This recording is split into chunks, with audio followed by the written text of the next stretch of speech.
ہر انسان چاہتا ہے کہ اس کے پاس زیادہ سے زیادہ مال و دولت رہے، اور مال و دولت کمانے کے لیے جو ایک بہترین ذریعہ ہے وہ ہے تجارت۔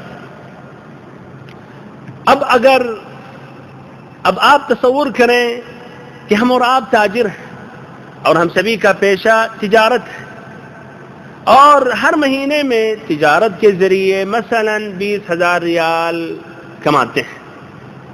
پھر پتہ چلا کہ ایک موسم، ایک سیزن آنے والا ہے جس میں 20,000 نہیں فائدہ بلکہ 2 لاکھ، 3 لاکھ، 5 لاکھ، 10 لاکھ بھی ہو سکتا۔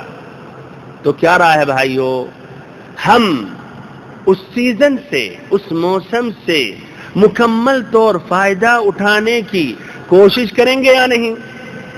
پھر کیا ہم جب وہ موسم یا سیزن شروع ہو جائے گا تبھی حرکت میں آئیں گے، یا پہلے ہی کچھ مہینے ہم تیاریاں شروع کر دیں گے؟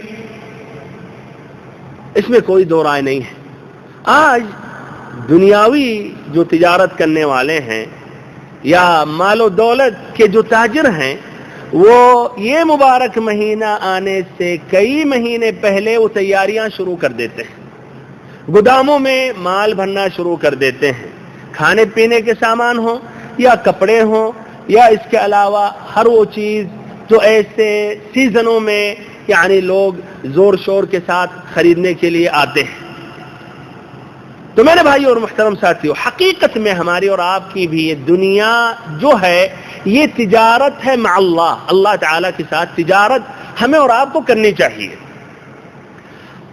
ہم ہر مہینے میں تجارت کر رہے ہیں اللہ تعالیٰ کے ساتھ، لیکن ایک موسم، ایک سیزن آنے والا ہے جس میں کافی گنا فائدہ ملنے والا ہے۔ تو کیا رائے ہے، کیوں نہ ہم پہلے تیاری شروع کر دیں اور اس کا ہم حسن استقبال کریں۔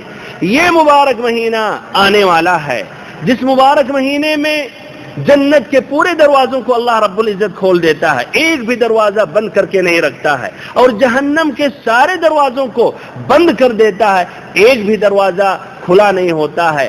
اور ایسے ہی اللہ رب العزت ہر رات اور ایسے ہی افطاری کے وقت کچھ لوگوں کو جہنم سے آزاد کر دیتا ہے، اور جو جہنم سے آزاد ہو گیا تو کامیاب ہو گیا، جنتی ہو گیا۔